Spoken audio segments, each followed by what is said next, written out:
For most of the Troubles, the men of the South Armagh Brigade of the IRA believed, with good reason, that they were untouchable. They knew every lane, every farm, every line of sight in the Bandit country along the border. They brought down helicopters. They killed soldiers faster than almost any unit in the organisation. The British Army drove through their ground in armour or not at all. But somewhere in the middle of that war, a different fear crept into the way the IRA talked to itself. A fear you can read in its own internal warnings, in the debriefs of the men who survived, in the memoirs written afterwards. It was the fear that some of the soldiers were no longer behaving like soldiers. That there were men out there who didn't wear a uniform, didn't man a checkpoint, didn't drive anywhere, who simply watched, for days, from inside a hedge or a parked car, and then were waiting, in numbers, at the exact spot the operation was supposed to be secret. The IRA had a word for the regular army. It had words for the police. But for these men, the volunteers mostly had a feeling. And the feeling was this, that the most dangerous enemy they faced was the one they could never see and never seemed able to kill. This is the story of the SAS in Northern Ireland, told from inside the organisation that spent 20 years trying and failing to work out how to fight them. The ground they owned. To understand what dismantled the IRA's confidence in South Armagh, you first have to understand what that confidence rested on. It rested on something real. South Armagh is a roughly rectangular strip of hill country pushed hard against the Irish border. Crossmaglen, Fork Hill, Jonesborough, Silverbridge, Newtown Hamilton. Small farms, dense hedgerows, country roads crossing the international boundary in seconds. The community was Catholic, nationalist, and had been actively hostile to British forces since 1969. In the early 1970s, it became the operational centre of one of the most effective paramilitary units in IRA history. By the 1990s, the South Armagh Brigade had an estimated 40 members, roughly half living south of the border, beyond British arrest warrants, beyond the jurisdiction of Northern Ireland's courts. It ran 2 battalions, one around Jonesborough and one around Crossmaglen. Unlike every other IRA brigade, it had not adopted the cell structure that the rest of the organisation was forced into after intelligence failures in Belfast and Derry. In South Armagh, the close rural community, the family connections and the pervasive local support meant informers were hard to recruit and harder to keep alive. Toby Harnden, the journalist who spent years inside this world and published Bandit Country in 1999, described the brigade as something close to an independent republic within the Republican movement, impenetrable by the methods that were working in urban Northern Ireland. By consistent historical assessment, those 2 battalions were among the most lethal formations the IRA fielded. Not a guerrilla campaign losing ground, an organisation that owned the ground it operated on. Merlin Rees, the Secretary of State for Northern Ireland from 1974 to 1976, gave the place its name.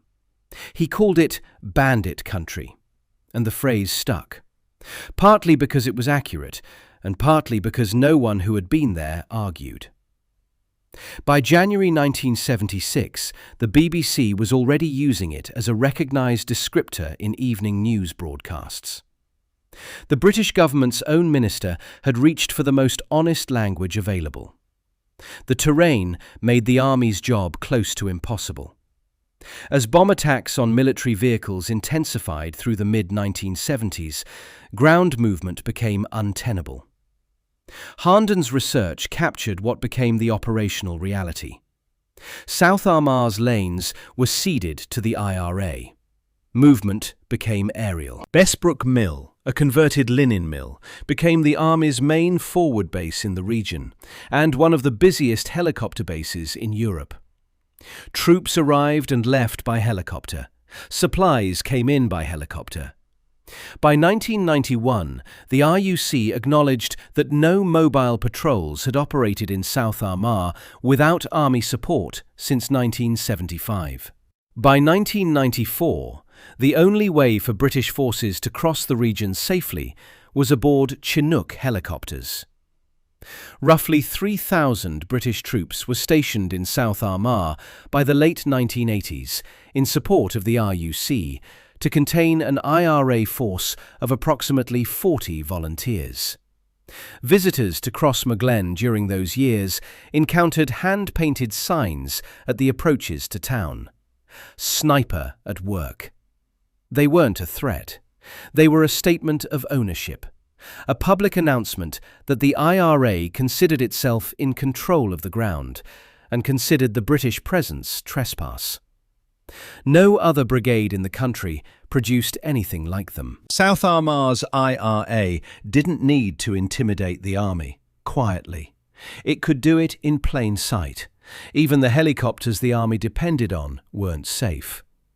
On the 17th of February 1978, a British Army Gazelle crashed in South Armagh, killing Lieutenant Colonel Ian Corden Lloyd, the commanding officer of the 2nd Battalion Royal Greenjackets, a man who had previously served on SAS attachment and held the Military Cross. The Ministry of Defence issued a statement describing it as a flying accident. It wasn't. Documents later released under Freedom of Information confirmed that IRA gunfire had brought the aircraft down. Unfoblacht cited the episode as proof of what the MOD's careful phrasing inadvertently confirmed: that on this ground the IRA could destroy a decorated, covert-trained senior officer and force the British government to lie publicly about how he died. In August 1979, a South Armagh unit killed 18 soldiers at Warren Point in a single afternoon, the largest single military loss the British Army suffered during its entire Northern Ireland deployment. 9 RUC officers died in one mortar attack on Newry in February 1985. The brigade killed 20 RUC members between 1984 and 1986 alone.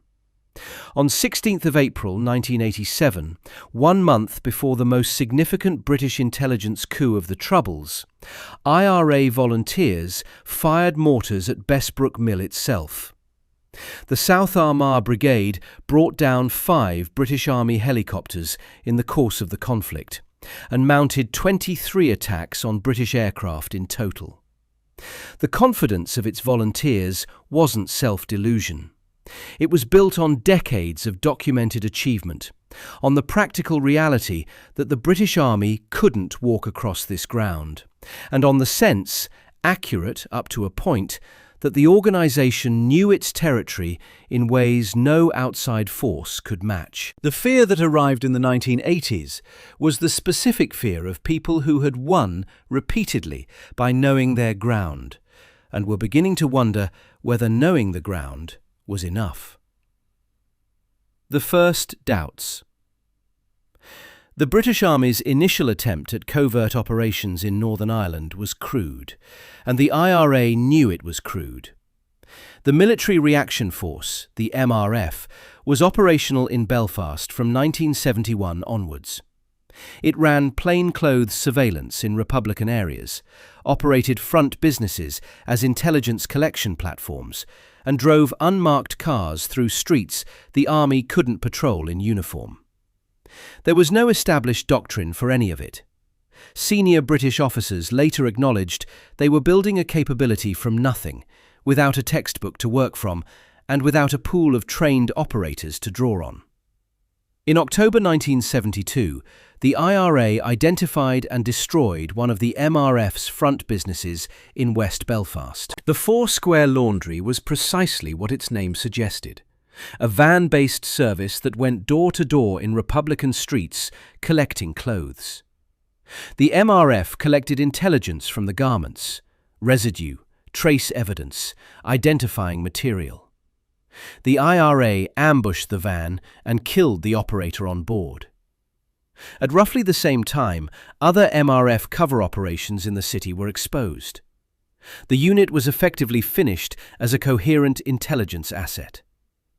The lesson the IRA drew was logical, and in 1972 it was correct. British covert operators, however carefully disguised, were identifiable. Their cover could be penetrated by a sufficiently watchful local organisation. The enemy's intelligence apparatus was beatable. That conclusion shaped IRA counter-surveillance thinking for the next decade. It was still being cited when the next generation of British operators began arriving, who were specifically designed to make it obsolete. What replaced the MRF was quieter, more professional, and built from the specific lessons of its failure. The 14 Intelligence Company, known inside the security forces as the Det, operated in small, dispersed teams for extended periods, drove civilian vehicles, and worked entirely in plain clothes. Its operators trained for months before deployment. They didn't arrive in Land Rovers. They didn't man visible positions. The method the Det developed for inserting operators into hostile areas without detection was specific. A helicopter would fly a normal-looking transit route, descend onto a back lane or field for a matter of seconds, discharge a single operator, and immediately climb and continue. Anyone watching from a distance would see the aircraft land briefly and fly on, which helicopters did routinely for 100 legitimate reasons. What they wouldn't see was that a man had been left behind, in the dark, carrying enough food and water to remain in a concealed position for days before being extracted the same way. The SAS's formal deployment in unit strength to Northern Ireland came in 1976. Mark Urban, in Big Boys Rules, his 1992 account of the Covert War, described what the combination of the DET's observation capability and the SAS's intervention capacity produced. The intelligence architecture generating opportunities and the regiment positioned to exploit them. Urban's title came from the SAS's own framing of its role in Northern Ireland. Big Boys Games, Big Boys Rules. Anyone caught with a gun or bomb can expect to be shot.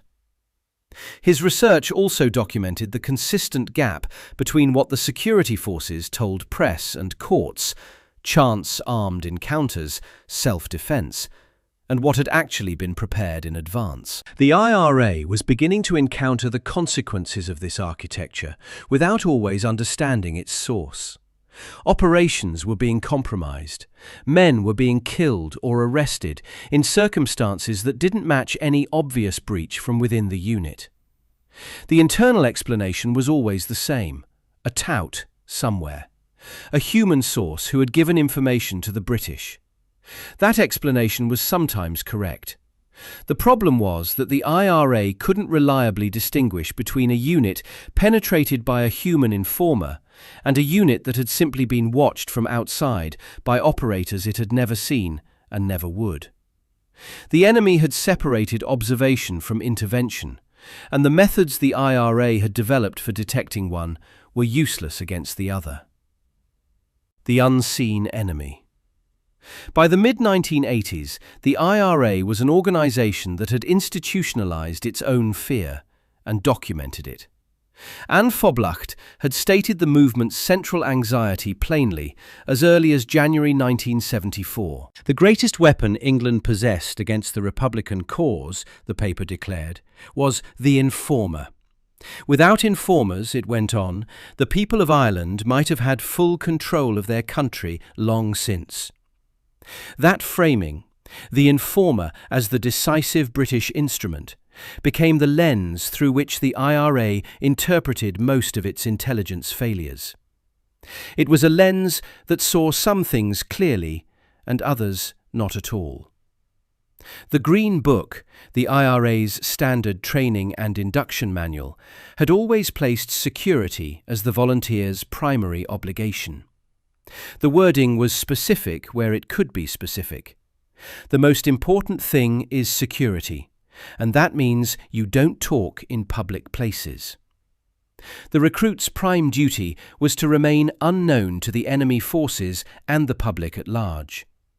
Volunteers were instructed not to tell family members, friends, girlfriends, or workmates they were in the organisation. The manual warned explicitly that drink-induced loose talk was the most potentially dangerous threat facing any organisation, and in a military organisation, loose talk got people killed.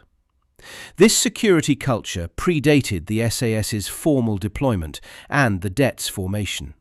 It was the inheritance of decades of counterintelligence experience stretching back to the War of Independence. But the Green Book's warnings took on a different weight in the 1980s as British intelligence penetration made itself felt through consequences rather than methods. The manual told volunteers to assume surveillance and act accordingly. What it couldn't tell them was how to find men who didn't look like surveillance at all. Men in civilian clothes, driving ordinary cars, living in ordinary streets, who had been watching a particular volunteer for weeks before anyone had planned anything. Against the visible security forces, the IRA deployed lookouts, volunteers who watched for unusual security force movements, noted unfamiliar vehicles, identified which checkpoints were staffed and when. Routes were varied. Patrol schedules were studied. Reconnaissance was standard. South Armagh volunteers engaged in what academic analysts have described as systematic anti-surveillance behaviour. Mapping British observation posts, timing patrol cycles, studying the rhythms of the military presence in detail. These weren't amateurs improvising. This was a professional counter-surveillance culture built over 2 decades of active operation. The problem was that it was built to find the uniformed army, the RUC, the checkpoints, the Land Rovers, the things that looked like the enemy. The DET operators worked specifically to look like nothing at all. The volunteer running a dicker network looking for unusual vehicles wouldn't find one. The DET drove the same models of car ordinary people drove in that area, bought locally with local plates. The volunteer checking whether a parked car had been left in the same spot 2 days running wouldn't necessarily be wrong to notice it, and the first lesson the DET had taken from the MRF's failures was to rotate vehicles and operators specifically to defeat exactly that kind of watching. Each side had adapted to the other. The IRA was adapting to a target that no longer existed. The new target had adapted past them. To defend against British penetration from within, the IRA maintained a dedicated internal security unit, the counterintelligence and interrogation apparatus designed to identify enemy agents inside the movement. The ISU operated at the organisation's most sensitive levels. It was the last line of defence against the British intelligence architecture. Years later, it emerged that the unit's leading figure, a Belfast man operating under the British intelligence codename Steak Knife, had been feeding information to the Army's Force Research Unit since the late 1970s. The Covert report, published in 2024, confirmed the scale of the damage and found that the security services had deliberately allowed some crimes to continue rather than risk exposing their source. The IRA's counterintelligence apparatus had been run, in part, from the British side. The spy hunter was the spy. South Armagh remained more resistant to this kind of penetration than the urban units throughout the conflict. The brigade's insularity, its deep community roots, and the difficulty of establishing cover in a tight rural area where strangers were noticed made it genuinely harder to infiltrate. But resistance isn't immunity. From 1986, the British Army erected 10 hilltop observation posts across South Armagh. Permanent surveillance platforms with advanced optical and electronic equipment watching the ground below. Before those posts were operational, 84 members of the security forces had been killed in the Crossmaglen and Fork Hill areas since 1971. After the posts were in place, that figure fell to approximately 24 in the same areas, roughly one-third of the previous rate. Outside South Armagh, the picture was considerably worse. In the late 1980s and early 1990s, IRA units elsewhere in Northern Ireland were finding that 9 out of 10 planned operations had to be aborted before they could proceed. The intelligence architecture was producing results in Belfast and Derry that made sustained military campaigning close to impossible. South Armagh was the exception. The question that the events of May 1987 began to answer, very badly from the IRA's perspective, was whether being the least penetrated brigade in the organisation was the same thing as being safe from an enemy that could see what you intended before you acted on it. The days the belief broke. 8th of May 1987, Loughgall, County Armagh, shortly after 7 in the evening. The East Tyrone Brigade, under Patrick Kelly, had spent 2 years developing and refining a specific operational doctrine. The theory, championed by Kelly and by the unit's chief strategist Jim Linner, was the set-piece attack on isolated, lightly staffed rural RUC stations. Maximum firepower, a vehicle-mounted bomb to breach the perimeter, and rapid withdrawal before reinforcements could respond. In December 1985, the brigade attacked the RUC barracks at Ballygawley, killing 2 police officers. In August 1986, it hit the base at the Birches, breaching the perimeter fence with a hijacked digger carrying a bomb in its bucket. Both attacks succeeded. The method worked. The plan for Loughgall was to use it a 3rd time. The bomb, between 300 and 400 pounds of explosive in an oil drum, wired to 2 40-second fuses, was ferried across Lough Neagh by boat from Ardbow to Mahery to avoid security checkpoints on the approach roads. The van and digger were hijacked in Dungannon in the hours before the attack. 8 men were involved. Patrick Kelly as officer commanding. Jim Liner and Foblacht subsequently described the operation as the active service unit led by Jim Liner. Declan Arthurs at the wheel of the digger, and 5 others including Padraig McKierney, Seamus Donnelly, Tony Gormley, Gerard O'Callaghan and Eugene Kelly. They were armed with 3 H&K G3 rifles, an FN-FAL rifle, 2 FN-FNC rifles, a Frankie SPAS-12 shotgun, and a Ruger revolver. Weapons the RUC linked to 7 known murders and 12 attempted murders in Mid-Ulster. Later ballistic examination confirmed those weapons had been used in 40 to 50 killings, including every fatality in IRA attacks in Fermanagh and Tyrone in 1987 before that night. The British security forces had known about the attack for weeks. They had identified the target at least 10 days in advance.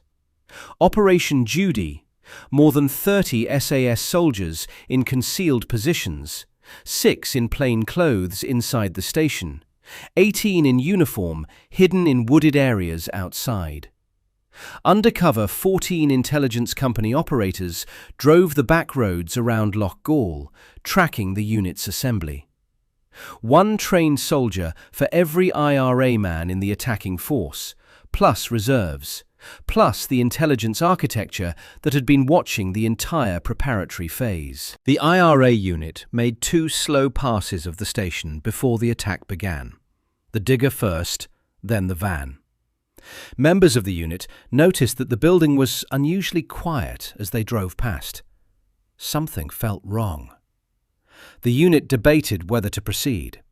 They decided to go ahead. At around 19:15, Arthurs drove the digger toward the station's light perimeter fence. The bomb detonated. The SAS opened fire from inside and from concealed positions outside simultaneously, using M16 and G3 rifles and 2 L7A2 general-purpose machine guns. When investigators counted afterwards, they found 600 British cartridge cases at the scene. Approximately 125 bullet holes were in the bodywork of the IRA van. All 8 volunteers died. Anthony Hughes, a local man driving past in a white Citroën with his brother Oliver after repairing a lorry nearby, was killed when he was mistaken for an IRA operative.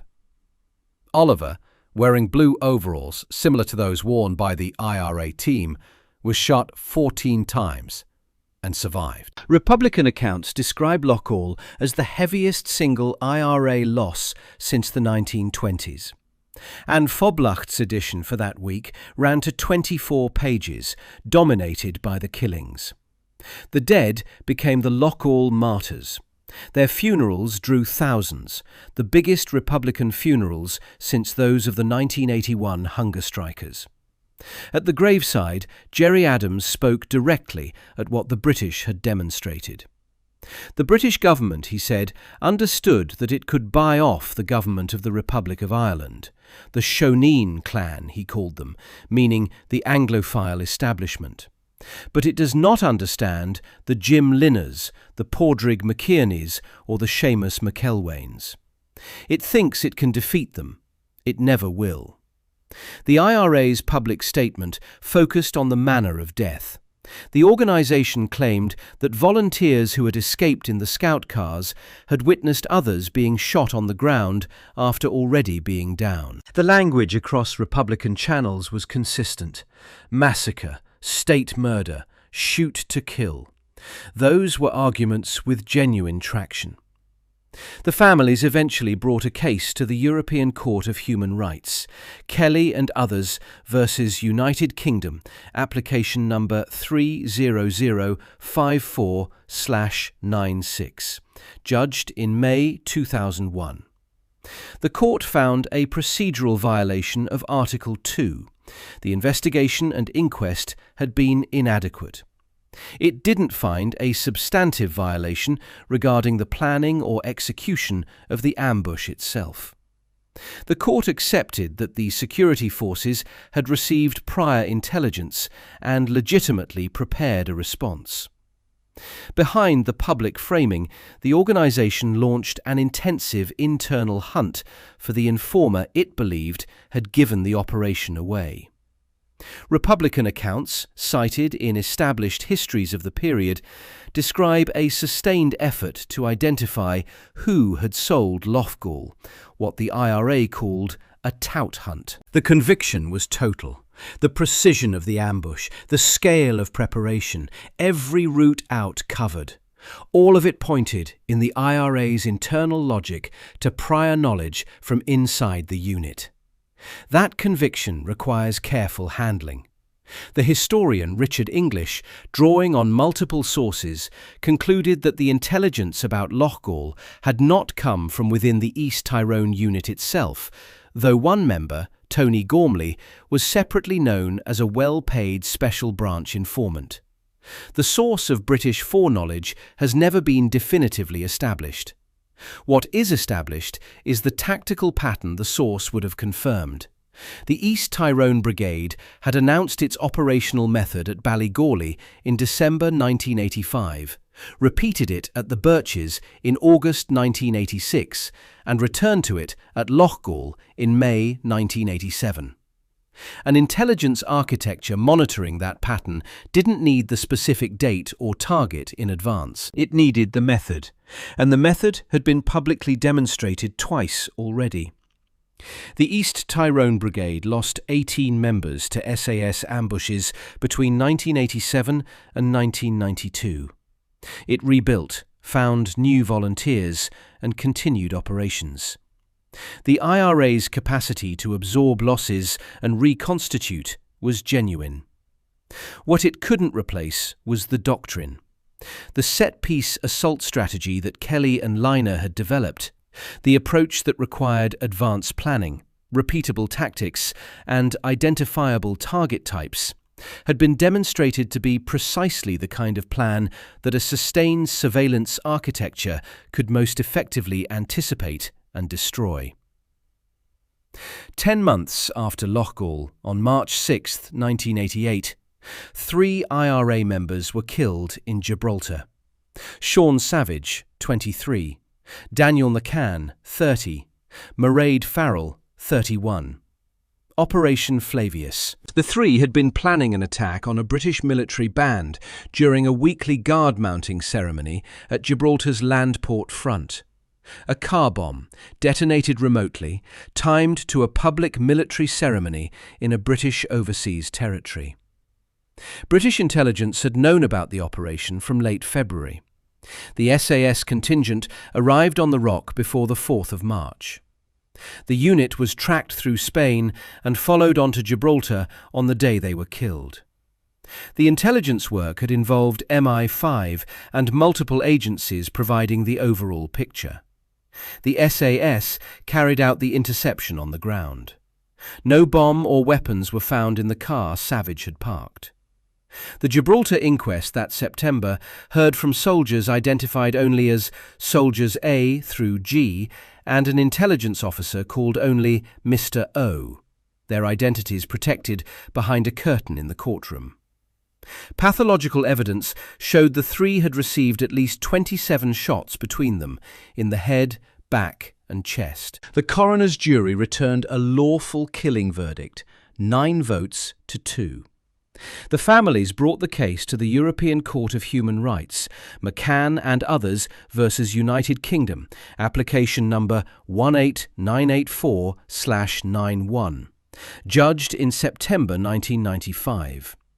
The court found a substantive violation of Article 2, not because the soldiers had acted dishonestly in their belief that the 3 posed an imminent threat, but because the planning and control of the overall operation had been defective. The British authorities could have arrested the ASU earlier. Adequate, less lethal alternatives had not been built into the plan. Accurate information about whether the car actually contained a bomb had not been passed to the soldiers carrying out the interception. The court accepted that the soldiers believed they faced an imminent threat and acted on that belief genuinely. Thames Television's documentary Death on the Rock, broadcast in April 1988, had already raised some of these questions publicly, presenting eyewitness accounts suggesting the 3 had not been given meaningful opportunity to surrender.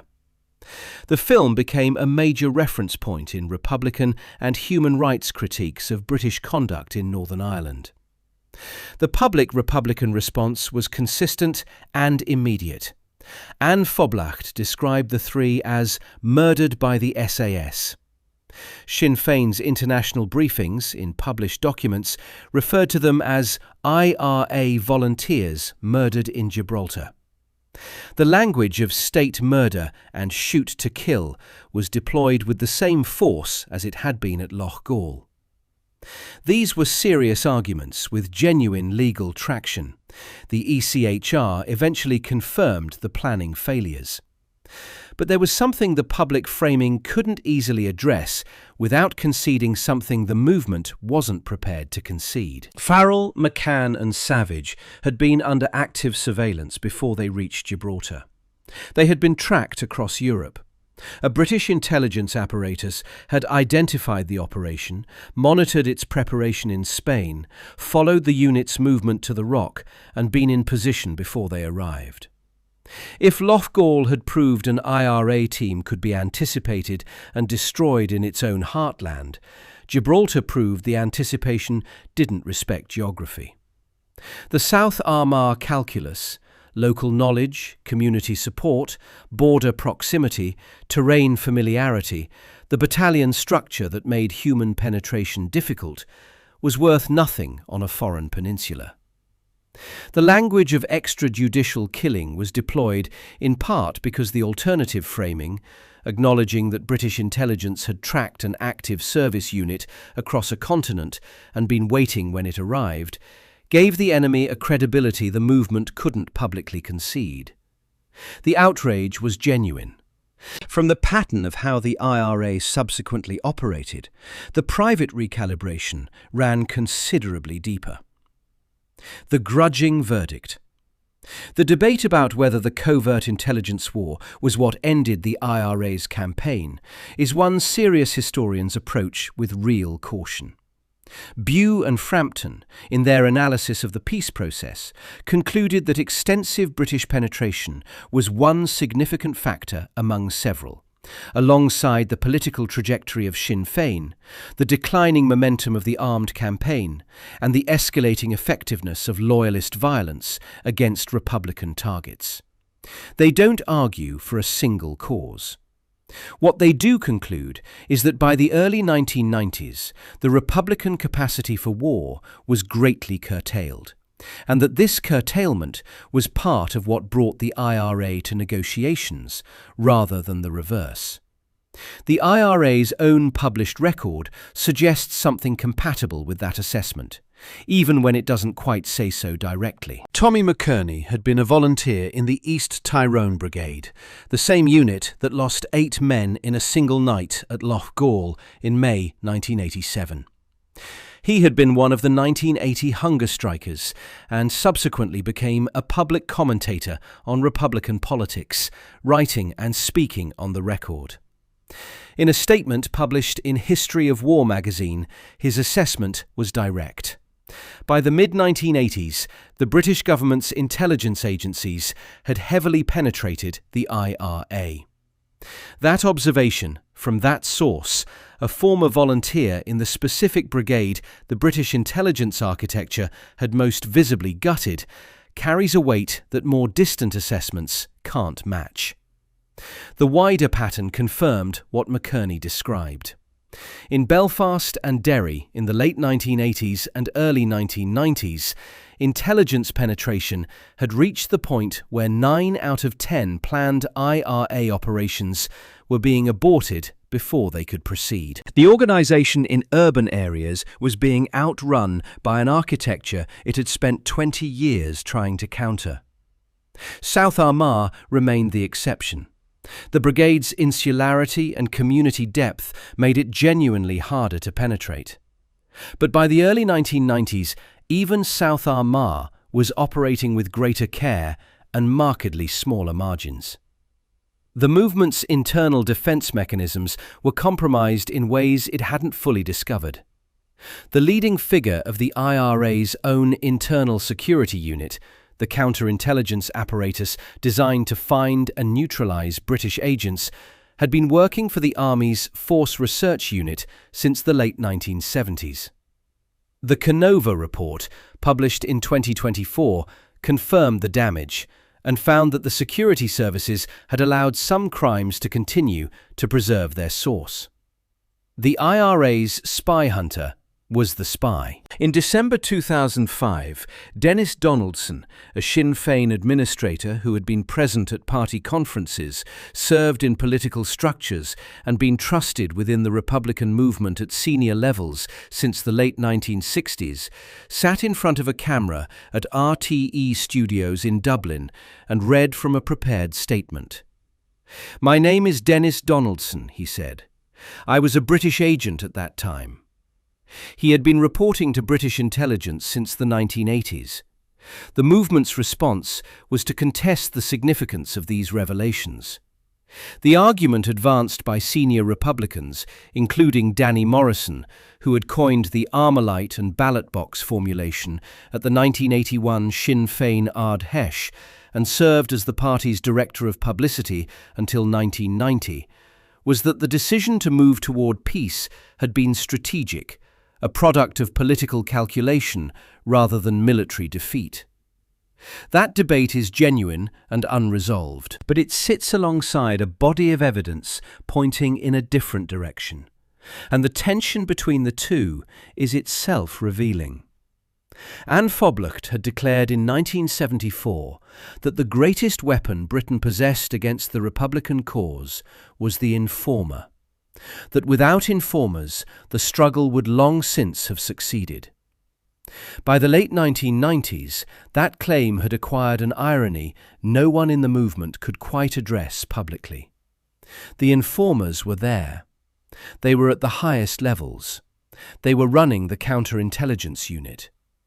And alongside the human sources, operating through entirely different means that human penetration alone couldn't account for, was the surveillance architecture, the DET, the SAS, the hilltop posts, the technical collection capabilities, that had been narrowing the IRA's operational margins for a decade. The South Armagh sniper campaign of 1992 and 1993, which killed 11 British security personnel, was fought by small teams operating in deep concealment, using a Barrett M82 heavy-caliber rifle at extended ranges, striking a target and withdrawing before any effective response could be mounted. It was operationally sophisticated and, from the British Army's perspective, extraordinarily difficult to counter. It was also, in structural terms, the absolute opposite of everything the East Tyrone Brigade's doctrine had stood for. Not a public demonstration of force, the set-piece assault that announced itself, that required assembly of a team, transport of a bomb, a repeatable approach to a recognizable target type. What the sniper campaign represented was the total concealment of capability, the absolute minimization of any pattern that an intelligence architecture could identify in advance and position itself to intercept. That shift from Liner's assault doctrine to the sniper team's radical invisibility is a data point the IRA's own operational behavior provides. Not the IRA's willingness to keep fighting, that was never in question. What changed was what experienced volunteers believed they could safely do, and how visible they could afford to be while doing it. Lance Bombardier Stephen Restorick, the last British soldier to die in Northern Ireland during Operation Banner, was killed by a South Armagh sniper in February 1997, 4 months before the final ceasefire. The brigade was still capable. The question was always capability versus confidence, and those aren't the same thing. The South Armagh Brigade was never beaten in the way armies are beaten. Its ground was never taken. Right up to 1997, it could still kill. What changed was quieter and more corrosive than any defeat in the field. The men who had once believed they were the hunters came to suspect before every operation that they might already be the hunted, that somewhere a soldier they would never see had already watched them, counted them, and chosen the spot. You can't win a war you have stopped believing is secret. The SAS never needed to take Bandit country. They only needed the people who owned it to lie awake wondering who was in the hedge. And by the end, the IRA's own words tell you that is exactly what they did. Subscribe for more stories like this.